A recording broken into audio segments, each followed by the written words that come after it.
My name is Gabrielle and I'm a portrait artist. A couple years ago I made a class on drawing pencil portraits, but now I'm back to show my process on creating digital portraits. Digital painting is great because, unlike any other medium, you have an undo button, you have every color imaginable, and with Photoshop, the possibilities are just endless because it's such a powerful tool. In my class, I'll walk you step by step through my process, and I'll show you all the tools I use as well as how to program your tablet for a faster workflow. Then I'll show how to go about finding a reference, making thumbnails, painting with values, and I'll also share tricks for how to draw with accurate proportions. I'll also talk about edge quality, textures, Photoshop effects, and how to upload your images for viewing on the internet. Digital painting is such a fun medium, and I would really recommend that every artist try it. By the end of taking my class, you'll have a beautifully painted digital portrait.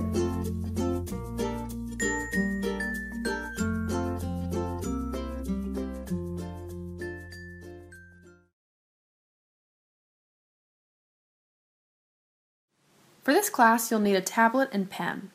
Wacom makes great tablets. Many artists like the Intuos and Cintiq products. I'll be using a Wacom Intuos 3 9x12 and Photoshop CC 2015, but any version of Photoshop should work the same. If you don't own Photoshop, you can download a 30-day free trial from the Adobe website. For this class, I'll be working on my PC, but you can use a Mac if you'd like to as well.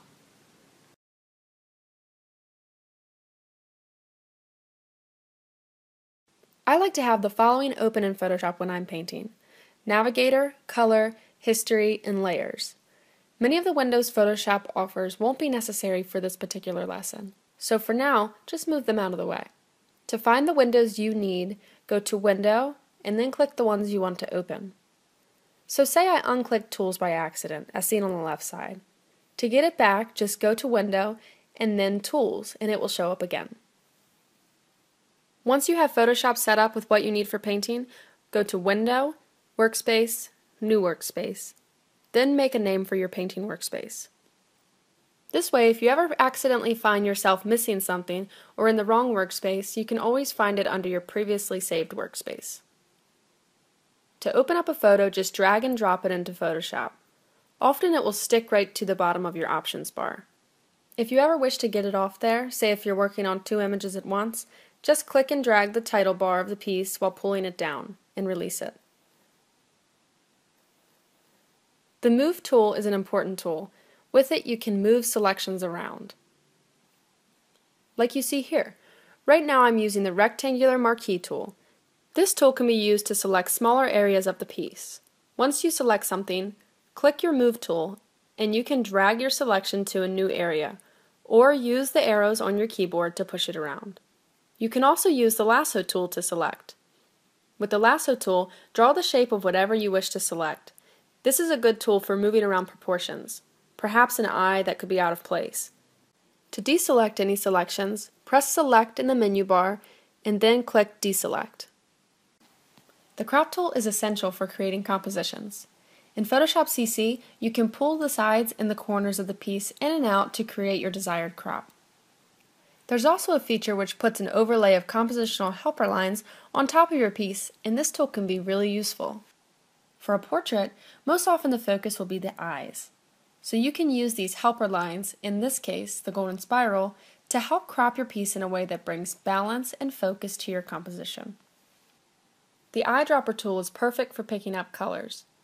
This tool is particularly helpful when you're painting from a reference and you need to pick up the colors in a photo really quickly. In the next video, I'll teach you how to program your Wacom pen to function as a quick eyedropper tool. The brush tool is probably the most important tool in our toolbox for this class. By clicking to open the brush preset picker, you can find all the brushes you have in Photoshop. I have a lot because I've downloaded many from the internet and from other artists as well. To load a brush into Photoshop, download the brush and then drag and drop it into Photoshop. Then you will find the new brush loaded at the bottom. If you have an earlier version of Photoshop and this simple drag and drop method isn't working for you, try Googling online to find out how to upload brushes into your specific version of Photoshop. There are some great tutorials already online that will walk you through step by step. Now I want to show you how to make your brushes pressure sensitive, like traditional media is. Toggle the brush panel, then click Transfer, and make sure your opacity jitter and flow jitter are set to pen pressure. Now when you press lightly with your pen tip to your tablet, these strokes will be soft and lighter in value. When you press hard though, your strokes will become darker, mimicking the feel of many traditional mediums like charcoal or pencil. The eraser tool is a good go-to if you ever need to erase something out. I usually like to use it when I'm erasing through a layer to show through to something beneath that layer. The paint bucket tool, as you just saw, is a tool I use to fill in the whole canvas with color. It's great for putting down a mid-tone color on a blank white canvas. Doing this in the beginning of a piece will help you get started, especially if the stark white of a canvas scares you. I usually like to use the sharpen tool at the end of making a piece, once I've resized it to a smaller size for the internet. This is when I find the sharpen tool most effective. It will make your lines crisp and sharp. The blur tool, located in the same section as the sharpen tool, will make areas appear soft and blurred. Often artists will use the blur tool around the edges of the piece, so that the viewer's eye will be led to the focal point, which is usually sharper in comparison. The dodge tool is great for making lighting look dramatic. I use the dodge tool in the areas that light is hitting. It's easy to get carried away with the dodge tool though, so be careful not to go too bright. The burn tool, which is located in the same section as the dodge tool, is great for darkening and deepening shadows, but again, I would recommend using it sparingly. I will often click this top color square to open up the color picker. The color on top will be the color that you paint with. Moving over to the right now, we find our navigator. The navigator is great because it allows you to easily zoom out and back in. You can use the slider or even type in a percentage zoom. When zoomed in, you can also click and drag this red box to move around the piece. The color palette is important to have at the ready because as you begin to paint in color, especially when you have no reference, you will constantly be needing to pick up colors. I like to have my history always available because that way I can click through and undo as I please to different stages of the piece. So say I make some strokes and I decide I don't like them. I can always go back and undo them or even redo them. If you'd like to have the option to go back hundreds of steps, go to Edit, then Preferences, and then to Performance. And then change your history states to the number of steps you want Photoshop to remember. I like to keep mine around the 400s so I can go back and see different stages of the piece and also take work in progress shots if I ever forget to. Photoshop layers offer you endless possibilities with your artwork. Here I'm clicking Create a New Layer and I'm filling the layer with an opaque black color. Now I'm clicking the arrows next to where it says Normal, where I can see all the blending mode options available. Scrolling through, you will see some bad effects, but then also some really great ones that will point your piece in the direction it should go. To delete a layer, simply press the trash bin and delete the layer. You can also change your interface background color in Photoshop. To do this, go to Edit, Preferences, Interface. There you'll be able to change the color from black to dark gray to mid-tone gray to light gray. Then just press OK when you find the one you like. These tools and features are just the tip of the iceberg with Photoshop, but knowing them will help you on your way to painting an awesome digital portrait.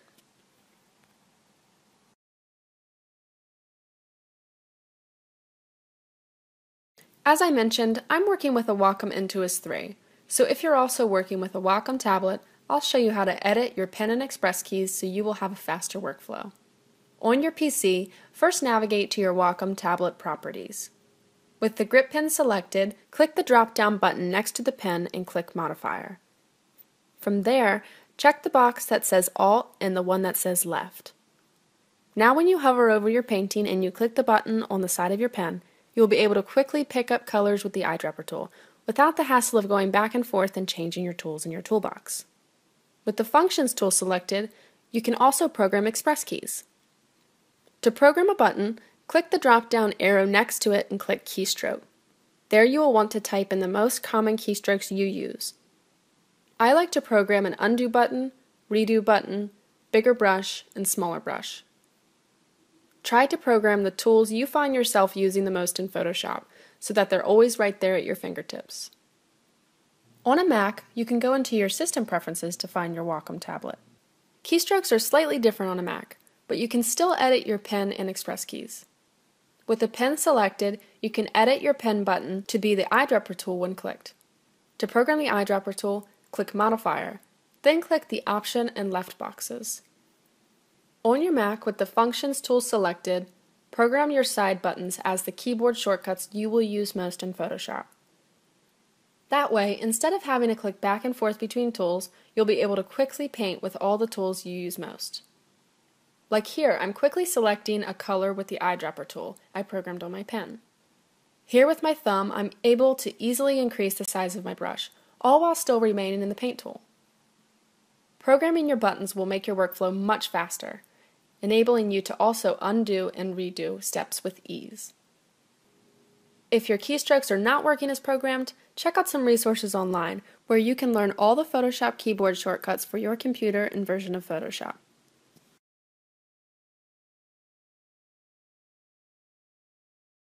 So you can find lots of portrait references to draw from online.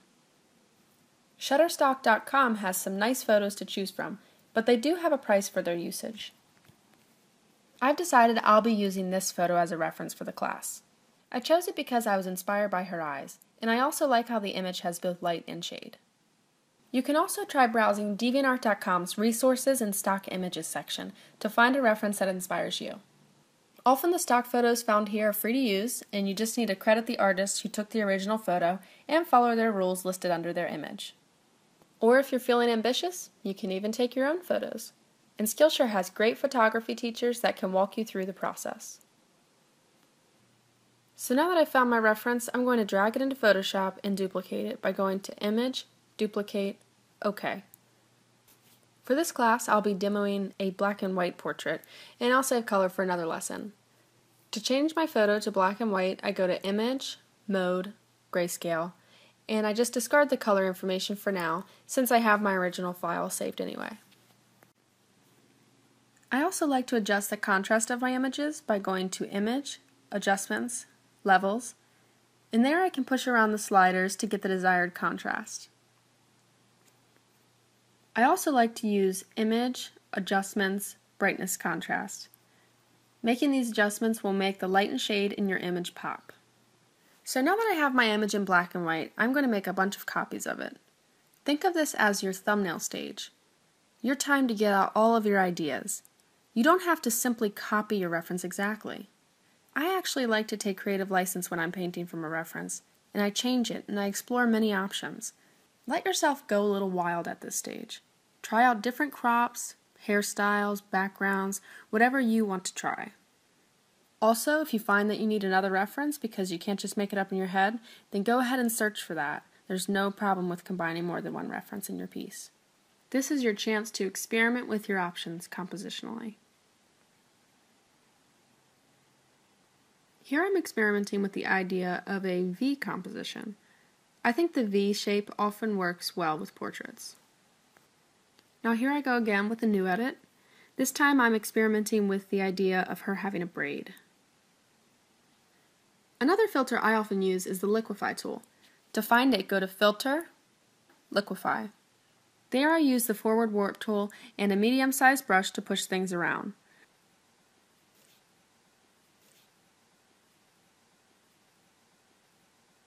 Here I'm just trying out different ways the hair can fall. Digital painting is great because you can try so many different variations without ruining your paper with an eraser.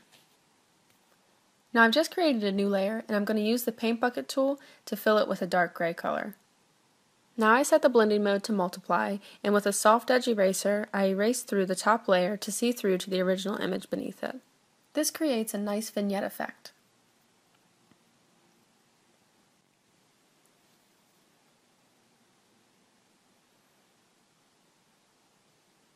Here I am again, redesigning her hair and shoulder. This time I decided to put a necklace on her. I'm starting to think about character here with this one, adding in some flyaway hairs and a neckline. Oftentimes I'll change up my view by going to Image, Image Rotation, Flip Canvas Horizontal. This helps your eye stay fresh, and you will also be able to see mistakes better when you flip your canvas. Now to finish up with this one, I'm changing the neckline a little bit and using the rule of thirds to help crop her. And I'm also using the dodge tool to add a bit of light interest in the background. With this edit, I've decided to try and give her long hair. So now I'm just experimenting with the flow of it. Hair is great for pointing your viewer's eye right back to the focus of the picture, the eyes. It seems strange, but if you imagined the curve continued, can you see how this hair seems to point right back to this eye? And how this hair seems to flow right into this one? You can use all sorts of imaginary lines and real lines to direct your viewer's eyes, pointing them back to the focus of your piece. Another note about the lasso tool. If you ever want to rotate something slightly, just select it with the lasso tool, then grab the move tool, and hover around one of the corners. The arrow will become curved and you can rotate selections slightly. Here I'm just continuing to edit, and I can see that this one is becoming another V-shaped composition.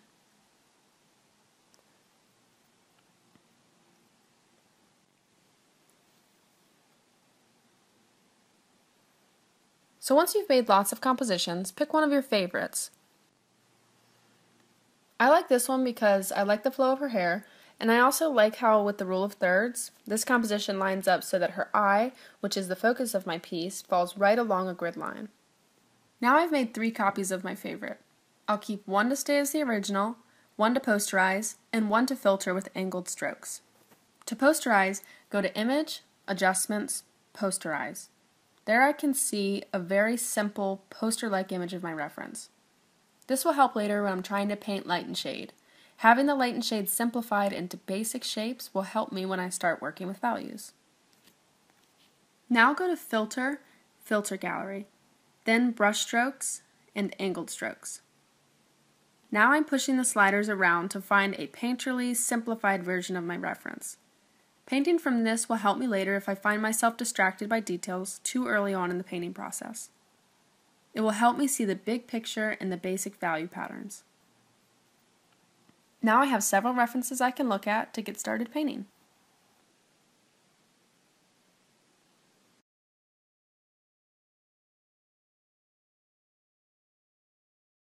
So before we get started painting, I want to first explain what value is. Value is defined as the relative lightness or darkness of a color. It's important for artists because it helps define form, and it also helps create spatial illusions.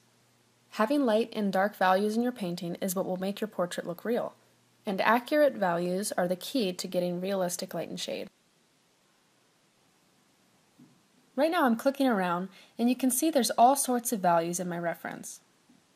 For instance, here on the plane coming off of her nose, I think we have one of the lightest values in this reference. And in this case, it's about a 2 on the value scale.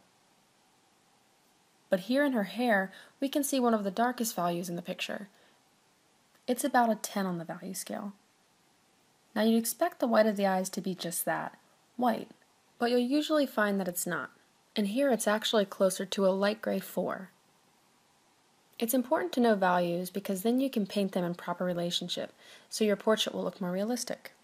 Some artists have the scale reversed, where white is 10 and black is 1, but this way just makes more sense to me. Here in this drawing we can see values in action. Highlights and halftones will be the lightest values of a piece, whereas the form shadows, form shadow cores, reflected lights, and cast shadows will be darker in value in comparison, and they will belong to the shade. This is what I mean by drawing values in relationship to one another. Even if the values in the light are more like a 6, remember that to make the light and shade convincing, everything that falls into the shadow will be darker than the light values in comparison. Here in my reference, using the simplified posterize image, I can start to better understand the values I'll have to paint by separating the light on the face from the shade on the face. To begin my painting, I'm going to go to File, New, and then I'm going to change it to inches. And I'm going to change the width of my canvas to 13 and the height to 9. Nothing too specific here because I know I'm just going to change it as I go anyway. It's a good habit to draw big though, in case you ever need a large file. So I'm going to make my resolution 300 and I'm going to change my color mode to RGB color. I can always change it back to grayscale later if I want to. So now I have my blank canvas and I'm actually just going to drag and drop my reference image right onto it. You don't have to do it like this, but I find it's easier to pick up values with the image right on the same file. Then I just drag it to the corner and press enter or double click to place it. Now just for organizing and keeping track, I'm going to double click this layer's title and label it Reference. Now I'm right clicking the reference layer and I press Duplicate Layer. Then I take the Move tool and I drag the new layer over. I'm just putting this here for a second to see how big my painting will be. So now I'm just cropping off a little bit of the extra canvas and I just delete the reference copy layer. Now I have clear boundaries for where my painting area will be. And it's the exact size of my reference, which will be useful as we begin. Just as a heads up before we get started, it's a good idea to periodically save your work. You definitely don't ever want to lose a drawing after you've invested hours in it.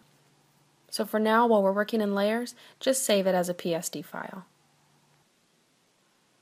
So in the Layers panel, you say I have a background copy, which is just plain white, my reference, and now I'm adding a new layer, which will become my digital painting.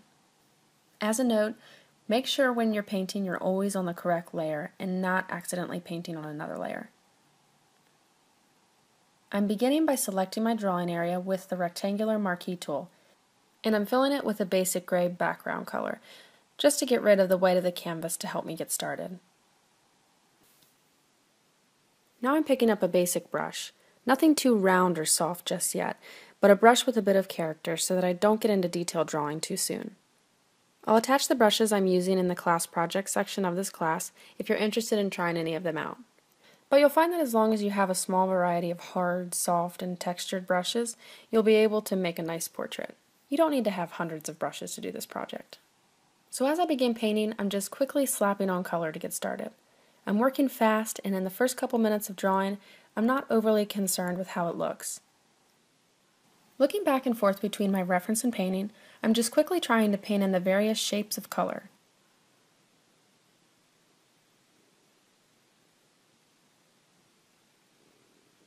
I just want to get some values up on my canvas quickly so I can start working with them.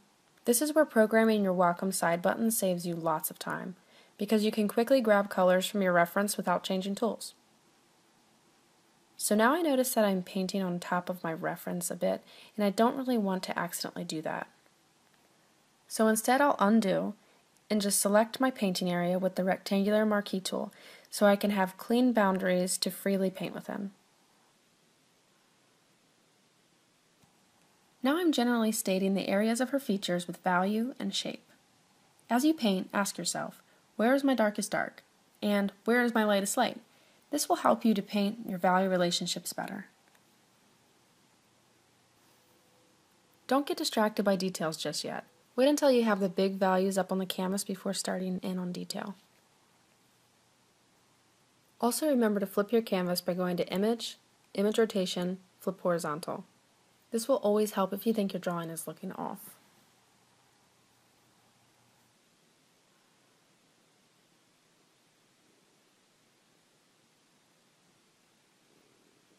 I often use the liquify filter if I need to make a quick change to proportions, like I am here with the jawline.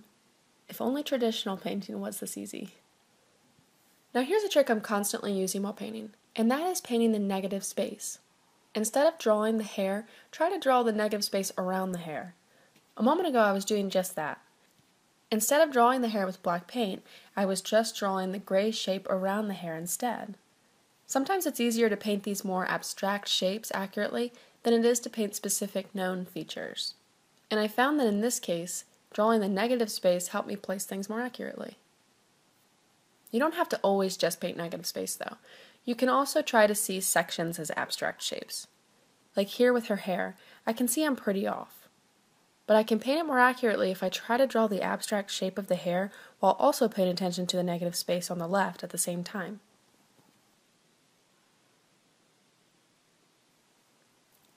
Here I'm noticing that her forehead is a bit more triangular than I've made it. I've made it more like a semicircle. So once I start to notice things like this, I just correct them as I go. In this beginning phase of the piece, we're just keeping it simple. Pick up values from the reference, and then paint basic shapes with those values.